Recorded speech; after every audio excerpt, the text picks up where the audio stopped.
बिस्मिल्लाहिर्रहमानिर्रहीम नहमदुहु व नुसल्ली अला रसूलिहिल करीम अम्मा बाद फाऊज़ु बिल्लाहि मिनाश शाइतानिर राजीम।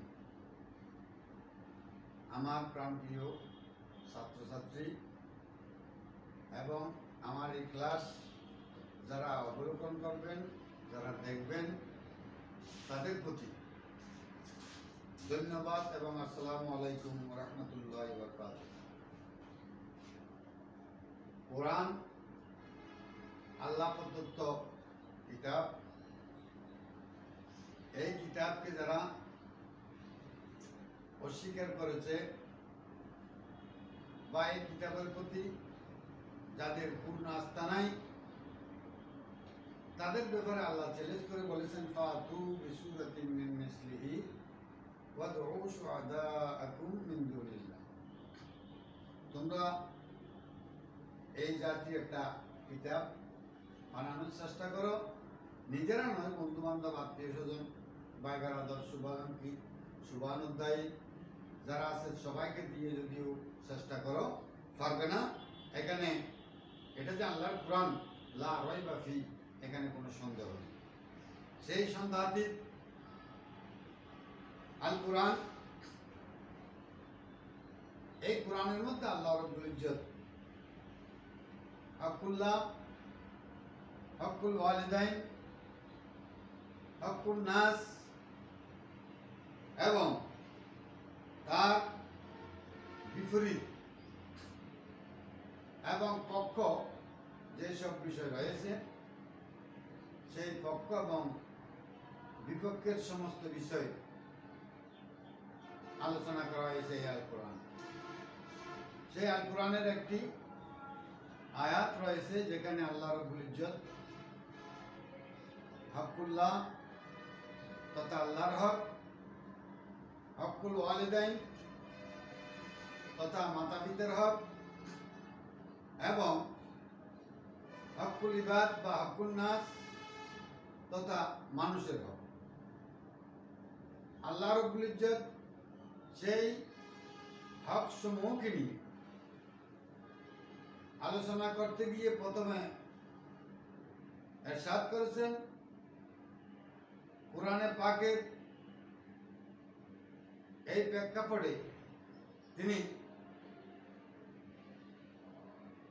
নিজের হক, মাতা পিতার হক এবং মানুষের হক সম্পর্কে আলোচনা করতে গিয়ে বলেছেন, ওয়াবুদুল্লাহ ওয়ালা তুশরিকু বিহি শাইআ, তোমরা আল্লাহর ইবাদত করো, ওয়ালা তুশরিকু বিহি শাইআ, এবং সেই মহান স্রষ্টা আল্লাহর সাথে কাউকে শরীক করিও না। কারণ আল্লাহ রাব্বুল ইজ্জত অত্যন্ত দয়ালু, অত্যন্ত মেহেরবান, ক্ষমাশীল, অর্থাৎ অনন্য গুণে গুণান্বিত। এই মহান আল্লাহ পাক রব্বুল ইজ্জত কঠোর ভাষায় বলেছেন যে লা তুশরিকু বিহি শাইআন, খবরদার সেই মহান আল্লাহ রব্বুলের সাথে কখনো শিরিক করবে না। আরেক জায়গায় বলছেন, ইন্না শিরকা লা যুলমুন আযীম, শিরিক হলো বড় জুলুম, বড় অত্যাচার, বড় পাপ। এই পাপ আল্লাহ রাব্বুল ইজ্জত কখনো ক্ষমা করবে। তাই আয়াতের শুরুতে আল্লাহ বলেছেন, ওয়াবুদুল্লাহ, তোমরা আল্লাহর ইবাদত করো, ওয়ালা তুশরিকু বিহি শাইআ, তার সাথে কাউকে শরীক করিও না এবং তার ইবাদত করবে। তার ইবাদতের পদ্ধতিগুলো খোদ আল্লাহর রাসূল সরকার দু জাহান সাল্লাল্লাহু আলাইহি ইসলাম ইবাদতের পদ্ধতিগুলো সবিস্তারে বর্ণনা করে দিয়েছে। ইবাদত বলতে শুধু এটা নয় যে আপনি নামাজ পড়বেন ইবাদত, রোজা রাখবেন ইবাদত, হজ করবেন ইবাদত, যাকাত দিবেন ইবাদত, ভালো কাজ করবেন ইবাদত। শুধু ইবাদত এই বিষয়ের মধ্যে সীমাবদ্ধ নয়। ইবাদত হলো ব্যাপক একটা জিনিস, তবে এই ব্যাপক জিনিসের মাঝে কিছু ইবাদত রয়েছে ফরজ, আর কিছু ইবাদত রয়েছে ওয়াজিব, আর কিছু ইবাদত রয়েছে সুন্নত, মুস্তাহাব, ইবাহাত। এইভাবে ইবাদতের স্তরবিন্যাস রয়েছে। আবার এটাও রয়েছে হারাম, মাকরুহ এবং মুবাহ। এসব কিছু কাজ রয়েছে যেগুলো মধ্যেও স্তর রয়েছে, অর্থাৎ হালালের মধ্যেও স্তর রয়েছে, হারাম বা নিষিদ্ধের মধ্যেও স্তর রয়েছে। এই স্তরবিন্যাসে আপনাকে আমাকে ইসলাম গ্রহণ করে এগুলো মানতে হবে। যদি মানেন, ইবাদত তখন আর আপনার সীমাবদ্ধ থাকবে না। আল্লাহ বলেন, ফালা কুফরানা লিসাইহি ওয়া ইন্না লাহু কাতিবুন। কারণ আপনার কোনো কাজ বৃথা যাবে না, সব আল্লাহ রাব্বুল ইজ্জত আপনার জন্য লিখে রাখবেন। এমনকি আপনার ঘুমিয়ে পড়া এটাও ইবাদত, ঘুম থেকে উঠা এটাও ইবাদত, ওযু করা এটাও ইবাদত, নামাজ পড়া এটাই ইবাদত, বাজার করা এটাই ইবাদত, আপনার ছেলে সন্তানদেরকে আদর করা এটাই ইবাদত, আপনার নাতিপুতিকে নিয়ে খেলাধুলা করা এটাই ইবাদত, সকালে নিজের স্বাস্থ্যের জন্য হাঁটাহাঁটি করা এটাই ইবাদত।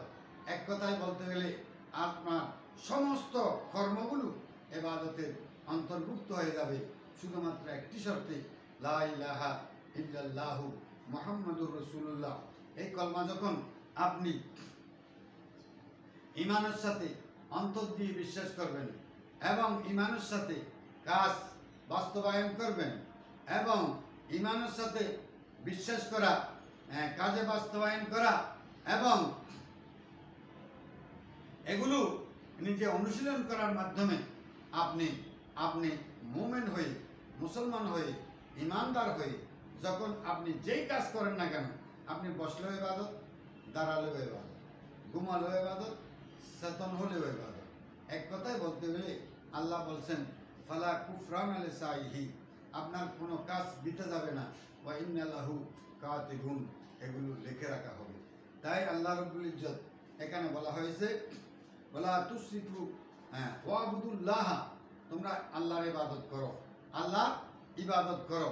আল্লাহ ইবাদত করতে বলতে এই নামাজ, রোজা, হজ, যাকাত এগুলো নয়।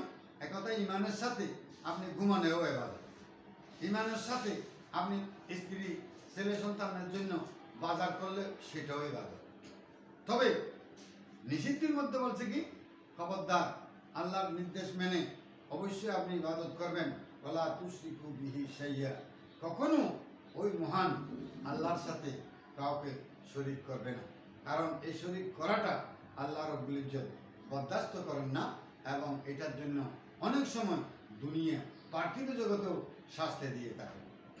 তাই আমরা নিজের ঈমানকে মজবুত করব এবং ঈমানের সাথে আমাদের আমলগুলো বাস্তবায়ন করব। এখানে যাতে খুলুসিয়ত থাকে, এখানে যাতে রিয়া না থাকে, এখানে যাতে তাকওয়া থাকে, এখানে যাতে থাকে ফরজগারি থাকে, এইসব বিষয়গুলোর দৃষ্টি রেখে যখন আপনি ইবাদত করবেন, এই ইবাদতের সুফলগুলো পরকালে তো পাবেন, আপনি পার্থিব জগৎ পৃথিবীতেও পেয়ে যাবেন আলহামদুলিল্লাহ। আরেকটা বলা হলো ওয়াবিল ওয়ালিদাইনি ইহসানা, ওয়াবিল ওয়ালিদাইনি ইহসানা, মাতা পিতার প্রতি সৎ ব্যবহার করার জন্য, ভালোবাসার ব্যবহার করার জন্য, নম্র ব্যবহার করার জন্য আল্লাহ রাব্বুল ইজ্জত বলেন যে ওয়াবিল ওয়ালিদাইনি ইহসানা, মাতা পিতার প্রতি আপনারা সদয় ব্যবহার করবেন। কি ধরনের ব্যবহার? আমরা জানি আল্লাহর হাবিব সরকার জাহান সাল্লাল্লাহু আলাইহি ওয়াসাল্লাম ইরশাদ করেছেন, আজ জান্নাতু তাহাতু আকদামিল উম্মাহাত, জান্নাত মায়ের পদতলে, অর্থাৎ মায়ের খেদমতের তলে। মা আমাদেরকে 9 মাস 10 মাস পেটে ধারণ করেছেন, অনেক কষ্ট করেছেন, আবার লালন পালন করেছেন, আবার নিজের বউকে দুধু পান করিয়েছেন। সেই হিসেবে মায়ের কথা কোরআন হাদিসে বেশ বলা হয়েছে। আবার এটা জানতে হবে, উম্মাহাত বলতে শুধু মা নয়, উম্মাহাত বলতে এখানে বাবাও অন্তর্ভুক্ত আছে। আর একটা কথা হলো, মা 10 মাস পেটে রেখেছেন, বাবা কিন্তু 10 বার নয়, বাবা কিন্তু হযরত আদম আলাইহিস সালাম থেকে আমার জন্ম 10 মাস আগ পর্যন্ত বাবা আমাকে তার পিঠে লালন পালন করেছে। যদিও আল্লাহ রাব্বুল ইজ্জত এই পিঠের মধ্যে আমরা অবস্থান করতেছি, এটা বাবাকে জানতে দেয় নাই। কেন?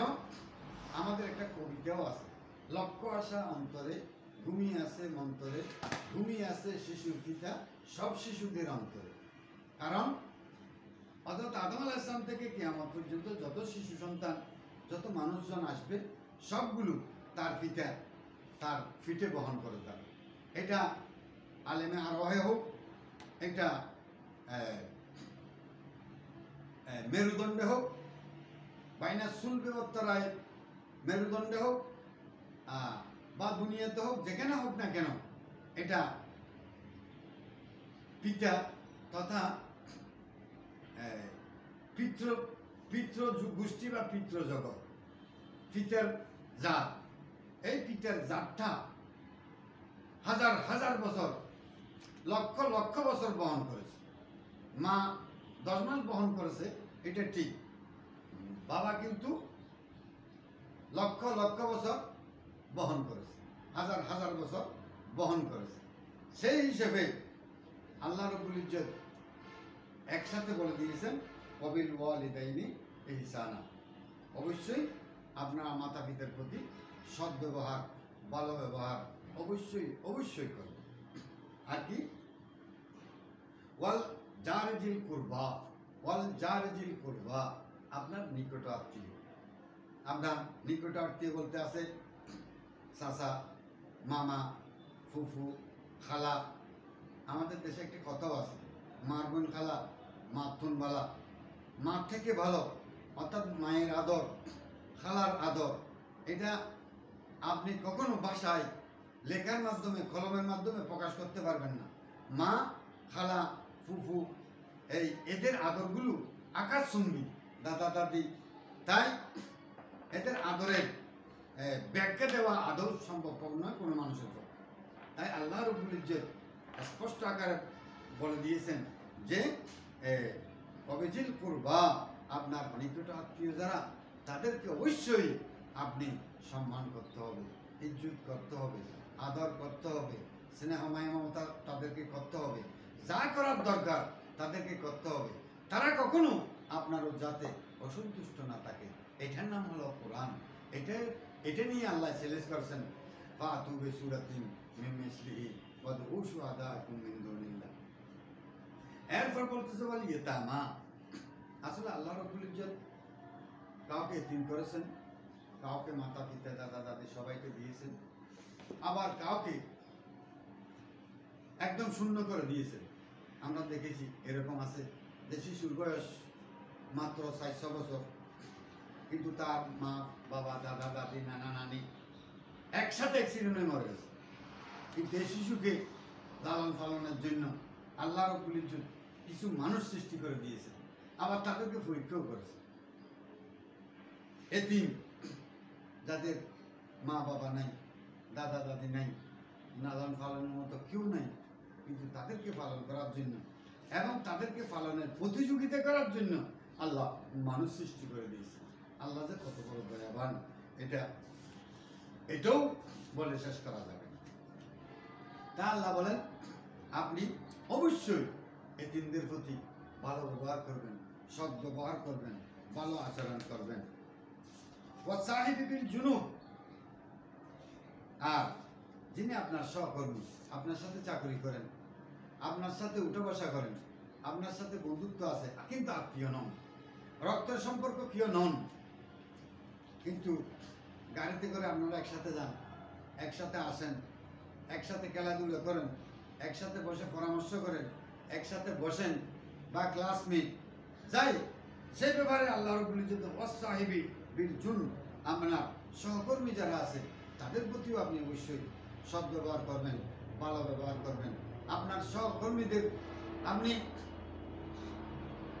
এই গোটাগত দিক দিয়েও তো আপনার বেতন বেশি, অথবা আপনার শেয়ার আলাদা, আপনি সম্মানিত সিনিয়র শিক্ষক, তাই বলে কি আপনি জুনিয়র শিক্ষকদের প্রতি একদম দুর্বল ব্যবহার করতে পারবেন না।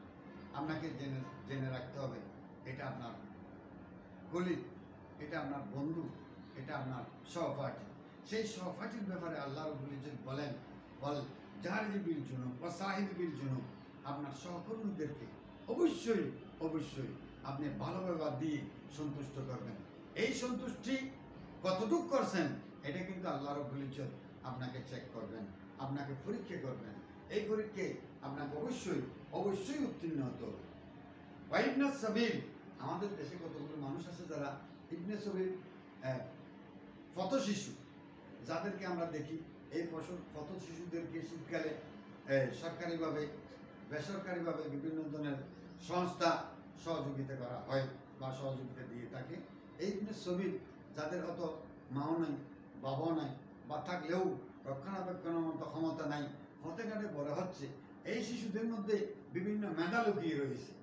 আপনি যদি তাদেরকে একটু সহায়তা করেন, আপনি যদি তাদেরকে একটু সাহায্য করেন, আপনার সাহায্য, আপনার সহযোগিতা, তাদের মেধা বিকশিত হবে এবং ওই মেধা হয়তো পরবর্তী জগতে, পরবর্তী সময়ে পৃথিবীর জন্য, পৃথিবীর মানুষের জন্য, পৃথিবীর অল জাতির জন্য, সমস্ত জাতির জন্য এক কল্যাণ বয়ে নিয়ে আসতে পারে।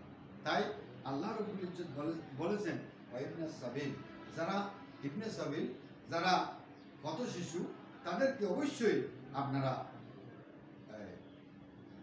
যত্ন করবেন। তাদের মাঝে, তাদের মধ্যে অবশ্যই প্রতিভা লুকিয়ে থাকতে পারে। হয়তো সেই প্রতিভা আপনার সহযোগিতা দ্বারা, আপনার সাহায্য দ্বারা প্রস্ফুটিত হতে পারে। যে প্রতিভা জগৎকে বিভিন্ন ধরনের উপহার দিতে পারে। আরেকটা বলছে যে ওমা মালাকাত আইমানুকুম, ওমা মালাকাত আইমানুকুম, অবশ্যই আপনার নিয়ন্ত্রণে কিছু চাকর বাকর থাকতে পারে, আপনার নিয়ন্ত্রণে কিছু কর্মচারী থাকতে পারে, আপনার নিয়ন্ত্রণে শিক্ষক থাকতে পারে, আপনার নিয়ন্ত্রণে বড় বড় কর্মচারীও থাকতে পারে, আপনি রাষ্ট্রীয় প্রধান হতে পারেন, আপনি প্রতিষ্ঠানের প্রধান হতে পারেন, আপনি কোনো মিল ইন্ডাস্ট্রির প্রধান হতে পারেন, কিন্তু আপনার নিয়ন্ত্রণে যারা রয়েছে তাদেরকে অবশ্যই অবশ্যই আপনি দয়া, মেহেরবানি এবং স্নেহের দৃষ্টিতে অবশ্যই অবশ্যই দেখতে হবে। কিন্তু আপনি যদি এটা মনে করেন যে আমার চেয়ার বড়, আমার ক্ষমতা বড়, আমি বড় মানুষ, এবং তাদের উপর যদি আপনি সুকৌশলে হস্তক্ষেপ করে থাকেন, আল্লাহ রাব্বুল ইজ্জত আপনাকে ক্ষমা করবেন না। এই জন্য আল্লাহ রাব্বুল ইজ্জত সরাসরি এই আয়াতগুলো বলে দিয়েছেন। আরো বলছেন ইন্নাল্লাহা লা ইউহিব্বু মান কানা মুখতালান ফাখুরা, আল্লাহ রাব্বুল ইজ্জত কখনো গর্বিত, দাম্ভিক, যারা গর্ব করে, যারা দাম্ভিক করে, যারা নিজের চেয়ারকে বড় মনে করে, নিজেকে বড় মনে করে, যারা আল্লাহর কথা, আল্লাহ রসুলের কথা স্মরণ করে না, মানুষকে সুযোগে অন্যায়ভাবে অত্যাচার করে, আল্লাহ কিন্তু তাদেরকে ছাড়বেন না। তাই বলেন ইন্নাল্লাহা লা ইউহিব্বু, আল্লাহ তাদেরকে ভালোবাসেন না, মান কানা মুখতালান ফাখুরা, যারা দাম্ভিক, যারা গর্বিত, তাদেরকে আল্লাহ রাব্বুল ইজ্জত পছন্দ করেন না, তাদেরকে ভালোবাসেন না। তাই আল্লাহ রসুল সরকার বুজান সাল্লাল্লাহু আলাইহি ওয়াসাল্লাম কে আল্লাহ রসুল সরকার বুজান সাল্লাল্লাহু আলাইহি ওয়াসাল্লাম একদিন সাইয়েদনা হযরত মাআজ রাদিয়াল্লাহু তাআলা আনহুকে সম্বোধন করে বললেন, ইয়া মাআজ, এই মাছ। কুলতু লাব্বাইকা ইয়া রাসূলুল্লাহ, মাছ বললেন আমি বললাম লাব্বাইকা ওয়া সাদাইকা ইয়া রাসূলুল্লাহ সাল্লাল্লাহু আলাইহি ওয়াসাল্লাম। তখন আল্লাহর নবী সরকার দুজন সামনে ওয়ালা হাল তাদরি মাল হকুল আলা ইবাদিহি, তুমি কি জানো এই আল্লাহর হক বান্দার উপর কি, বান্দার উপর আল্লাহর হক কি? কুলতু আল্লাহু ওয়া রাসূলুহু আলাম, মাছ উত্তর দিলেন আমি আল্লাহ এবং তার রসুলকে বেশি উত্তম বা বেশি ভালো জানেন বলে মনে করি। আলা হকুল্লাহ আলা ইবাদিহি, আল্লাহর হক হলো তার বান্দার উপর আইয়াবুদুল্লাহ আইয়াবুদুহু ওয়ালা ইউশরিকু বিহি শাইয়্যান, আল্লাহর হক তার বান্দার উপর হলো আল্লাহর ইবাদত করবে এবং কোনো বিষয়কে আল্লাহর সাথে শরীক করবেন না। আমি পূর্বে একটু উল্লেখ করেছি, ইবাদত বলতে গেলে জিনিসটা এই যে আপনি যখন কলমা লা ইলাহা ইল্লাল্লাহু মুহাম্মাদুর রাসূলুল্লাহ এই কলমাটা পড়েছেন, অন্তরে বিশ্বাস করেছেন, বাস্তবে বা কর্মক্ষেত্রে বাস্তবায়ন করেছেন এবং নিজের আমলে বাস্তবায়ন করেছেন বা বাস্তবায়ন করার প্রচেষ্টা করেছেন, তখন কিন্তু আপনার ইবাদত সীমাবদ্ধ থাকবে না। তখন আপনার ইবাদত ঘুম এটাও ইবাদত, আপনি হেঁটে বাজারে গেছেন এটাও ইবাদত। কিন্তু আমি আগে বলেছি যে আপনার সমস্ত কিছু আল্লাহর ইবাদত। তাই আল্লাহ বলে দিয়েছেন ফালা কুফরান লিসাইহি ওয়া ইন্না লাহু কাতিবুন, আপনার কোনো কাজ বিতে যাবে না এবং সমস্ত কাজ আল্লাহ রাব্বুল ইজ্জত আপনার ইবাদত হিসেবে লিখে রাখবেন। আমরা একটা জানি যে এই ইবাদত কি জিনিস, ইবাদতটা কি জিনিস? ইবাদত হলো আত-তাজলিলুল আকতা, অর্থাৎ চূড়ান্ত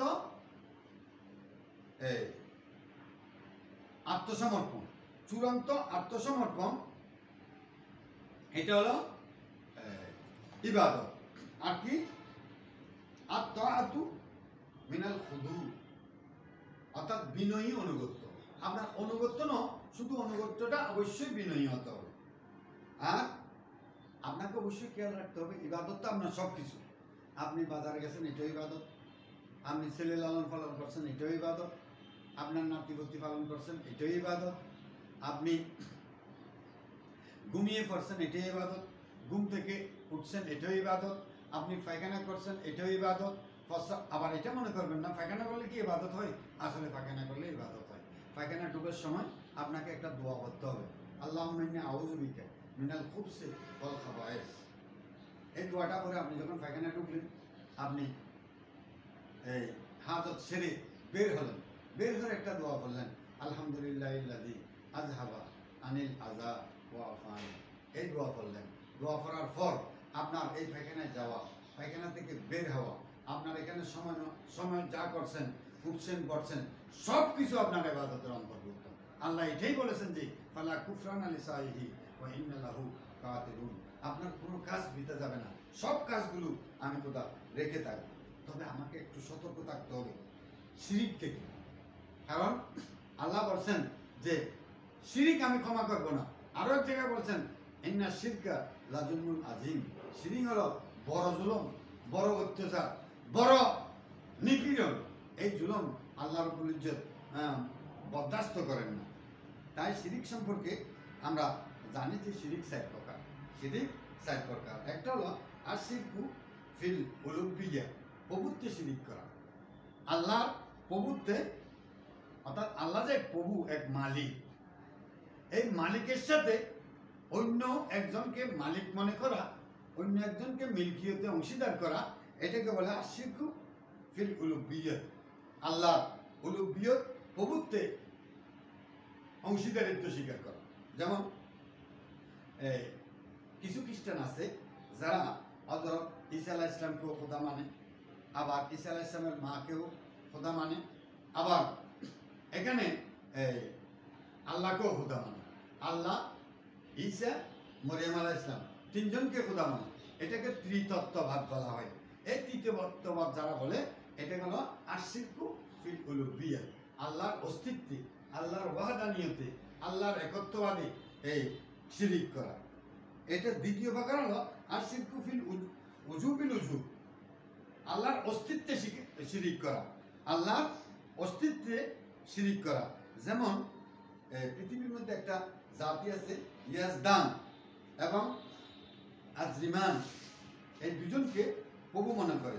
অর্থাৎ ইয়াজদানকে পুণ্য কাজ বা ভালো কাজের জন্য, আর আজরিমানকে খারাপ কাজের জন্য সত্তা মানা হয়। এটাও আল্লাহর অজুবিল অজুদ, অস্তিত্বে, অজুবিল অজুদ, অস্তিত্বে শিরিক করা। এই শিরিকগুলো থেকে অবশ্যই আমাদেরকে বেঁচে থাকতে হবে। আল্লাহর সাথে এই অজুবিল অজুদ বা অস্তিত্বেও শিরিক করা যাবে না। আর ফিল উলুহিয়্যত ওয়াহদানি, ফিল উলুহিয়্যত প্রভুত্বও শিরিক করা যাবে না। তৃতীয় প্রকার আর শিরকু ফিল তদবির, আর শিরকু ফিল তদবির। একটা হলো কিছু জিনিসকে, কিছু জিনিসের প্রতি আল্লাহর কর্মক্ষেত্রকে শিরিক করা। যেমন বৃষ্টি দেবে আল্লাহ, বৃষ্টি দেবে আল্লাহ, দম দেবে আল্লাহ, আর এই বিশেষ করে বিদ্যা দেবে আল্লাহ, ধর্ম জ্ঞান দেবে আল্লাহ। আমরা বলি রব্বি জিদিনি এলমা, আল্লাহ তুমি আমাকে এলম দান করো। কিন্তু হিন্দুরা সরস্বতীকে বিদ্যা দেবী মানে, আবার লক্ষ্মীকে ধনদেবী মানে। এই সরস্বতীকে বিদ্যা দেবী মানা, আবার লক্ষ্মীকে ধনদেবী মানা, আবার নক্ষত্রকে বৃষ্টির জন্য কিছু উপাস্য মানা, অর্থাৎ নক্ষত্রের উপাস্য করলে বৃষ্টি হবে। এই ধরনের শিরিককে আর শিরকু ফিত তদবির বলা হয়। এই শিরিক থেকেও আমাদেরকে হেফাজত থাকতে হবে। আরেকটা আর শিরকু ফিল ইবাদত, ইবাদতে প্রভুত্বে, অর্থাৎ নিজের ইবাদতের সাথে ইবাদতে আল্লাহর অস্তিত্বে শিরিক করা। যেমন হিন্দুরা ত্রিতত্ত্ববাদে বিশ্বাসী হয়েও, অর্থাৎ হিন্দুরা একত্ববাদে বিশ্বাসী হয়েও, হিন্দুরা বা ঈশ্বর প্রভু একটা মানে, মানার পরেও এরা কি করে বিদ্যাদেবী মানে, আবার সার্বিক জন্য রক্ষা কবচের জন্য দুর্গা পূজা করে, আবার ওই বৃষ্টির জন্য নক্ষত্র পূজা করে, আবার অনেক সময় দেখা যায় কিছু বাঁশ গাছকেও পূজা করে, কিন্তু এগুলোকে প্রভু মনে করে পূজা করে। এই পূজা করাটা অত্যন্ত জঘন্যময়। এটাকে বলে আর শিরকু ফিল ইবাদত, বন্দেগীতে শিরিক করা। এরপরেও শিরিক আজগর আছে। আমি আমার ছাত্রদেরকে ধন্যবাদ জানাবো এবং আমার এই ক্লাস যারা শুনবে তাদেরকেও ধন্যবাদ জানাবো। এবং এই শিরিক থেকে বেঁচে থাকার জন্য আমার বিশেষ অনুরোধ থাকবে, যেহেতু আল্লাহ রব্বুল ইজ্জত এই শিরিক ব্যতীত অন্য সব অপরাধকে আল্লাহ স্বইচ্ছায় তার ওয়াহাদানিয়তে গুণান্বিত হয়ে আমার রসুলের সুপারিশ দ্বারায়, ওলামা ইকরামদের সুপারিশ দ্বারায়, হুফাজ ইকরামদের সুপারিশ দ্বারায়, ওলি ইকরামের সুপারিশ দ্বারায় এগুলো মাফ করে দেবে। তাই শিরিক থেকে বেঁচে থাকবেন। আমার বিশেষ আবেদন হলো শিরিক থেকে মুক্ত থাকলে যে কোনো উপায়ে আপনি লেওয়ায়ে হামদের নিচে এসে যেতে পারবেন, রেসালতের ছায়াতলে এসে যেতে পারবেন, বেলায়েতের ছায়াতলে এসে যেতে পারবেন, মুমিনের ফেরাসত দ্বারা ধন্য হবেন। ওয়া আখিরু দাওয়ানা আনিল হামদুলিল্লাহি রাব্বিল আলামিন। আসসালামু আলাইকুম ওয়া রাহমাতুল্লাহি ওয়া বারাকাতুহু।